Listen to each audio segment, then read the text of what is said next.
नमस्कार, हिंदी शिखा चैनल में आपका स्वागत है। आज हम भारतीय ज्ञान परंपरा और वैज्ञानिक चिंतन विषय पर चर्चा करेंगे।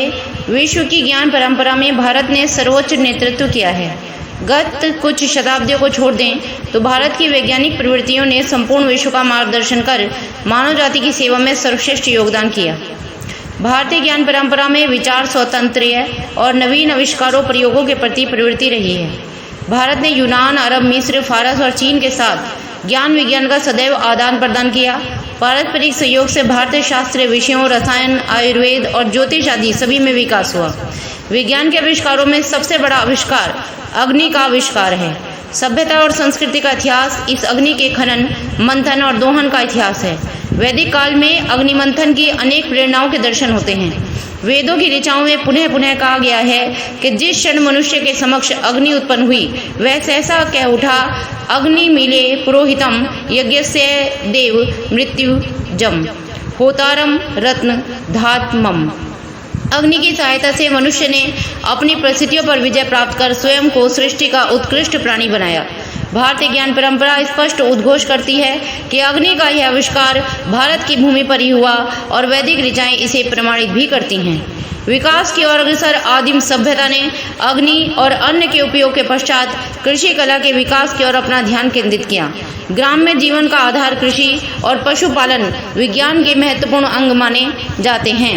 ऋग्वेद के आविर्भाव के समय में कृषि के जिन उपकरणों का उल्लेख आता है, भारतीय कृषि परंपरा में वे समस्त उपकरण आज भी प्रयोग किए जाते रहे हैं। पाश्चात्य विद्वान लुडविग के अनुसार कृषि का प्रारंभ होने का संकेत ऋग्वेद में मिलता है, जहां देवगण आए और उन्होंने कुल्हाड़ियों, परशु आदि से जंगल साफ कर कृषि हेतु खेत बनाने का आयोजन किया। अनेक मंत्रों से हल और खेती के सभी उपकरणों के संकेत मिलते हैं। हल का आविष्कार भारत भूमि में हुआ। हल खींचने के लिए बैलों का प्रयोग सर्वप्रथम भारत में हुआ। अश्व और रथ जैसे वाहन के आविष्कार का मूल श्रेय चक्र के आविष्कार को जाता है। भारत के महान पूर्वजों की वैज्ञानिक कुशलता का प्रमाण चक्र सर्वप्रथम भारत में ही आविष्कृत हुआ। ऋग्वेद के तीसरे मंडल के 53वें सूक्त में रथांगों का जो उल्लेख है उसमें याम अर्थात गाड़ी के पहिए का अक्ष, खदिर सार कत्थे की लकड़ी का बनाओ और फर्श शिंशप शीशम की लकड़ी का बनाओ ऐसे निर्देशित हैं। वास्तविकता तो है ही कि भारतीय इतिहास का कोई ऐसा काल नहीं रहा है जिसमें रथ चक्र का व्यवहार न होता हो। चक्र से ही सुदर्शन चक्र जैसा आयुध और चरखा, सूत की कताई बुनाई, घड़ी की सुई के यंत्र, बिजली घर के यंत्र, चापे खाने के यंत्र, मशीनें, कारखानों की विशाल मशीनें आदि का विधान संभव हुआ। चक्र का आविष्कार मानव सभ्यता में भारतीय प्राचीन वैज्ञानिकों का सर्वश्रेष्ठ योगदान रहा है। धातु और खनिजों की परंपरा, ध्वनि विज्ञान, स्वर और वाद्य यंत्र आदि का उद्भव व विकास भारतीय परंपरा का गौरवपूर्ण इतिहास रहा है। यंत्रों में तार वाले यंत्र यथा वीणा, मुंह से फूंक मारकर बजाए जाने वाले यंत्र जैसे शंख और तलव तथा हथेली से ठोककर बजाए जाने वाले वाद्य यंत्र ढोल आदि सभी का वर्णन यजुर्वेद में मिलता है। विश्व में अंकों के प्रयोग की परंपरा अत्यंत ही प्राचीन है। अनेक प्रमाणों के आधार पर यह निश्चित रूप से कहा जा सकता है कि अंकों का प्रयोग भारतीय परंपरा में ही सर्वप्रथम प्रारंभ हुआ। संख्या का जन्म इसी देश में हुआ। एक, द्वि और बहुवचन का प्रयोग गिनती का ही आरंभ है। वेदों में गिनतियों का उपयोग एक सामान्य प्रवृत्ति रही है। शून्य शब्द ऋग्वेद में नहीं मिलता। शून्य के लिए खा का प्रयोग हुआ है जिससे तात्पर्य सुराख, गोल होते हैं। आकाश या शून्य वाचक खा। ध्वनि की आकृति भी इसलिए गोल मानी गई। ज्योतिष ग्रंथों में भी शून्य के लिए खा शब्द प्रयुक्त हुआ है। यजुर्वेद में भी अनेक मंत्रों में संख्याओं का स्पष्ट उल्लेख दिखलाई देता है। भारतीय ज्ञान परंपरा के वैज्ञानिक चिंतन का एक महत्वपूर्ण पड़ाव खगोल ज्योतिष है।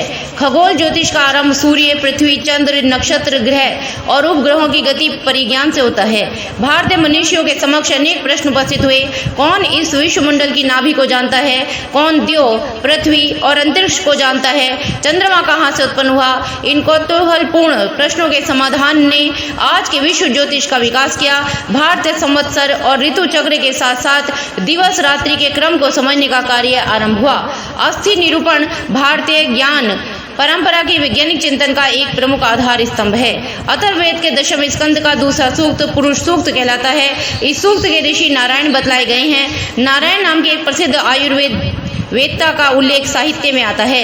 इसी पुरुष सूक्त में 8 मंत्रों में मानव शरीर की अस्थियों का परिगणन किया गया है। इन मंत्रों में उल्लिखित अस्थियों के नाम का उल्लेख हम आत्रेय, चरक, सुश्रुत के द्वारा प्रस्तुत विवरण में पाते हैं। शतपथ ब्राह्मण 10, 5, 4, 12 में मानव शरीर की हड्डियों की संख्या 360 बताई गई है। उसके अनुसार शरीर भी अग्नि कुंड है।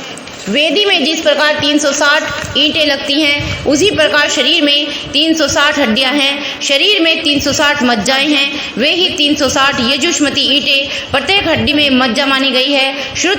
सुश्रुत ने कुछ मतभेद के साथ नखों को हड्डियों में नहीं गिना है। इससे अगला भाग हम अगली वीडियो में प्रस्तुत करेंगे। आशा करते हैं कि यह आपके लिए उपयोगी सिद्ध होगा। भारतीय ज्ञान परंपरा और वैज्ञानिक चिंतन के संदर्भ में धन्यवाद।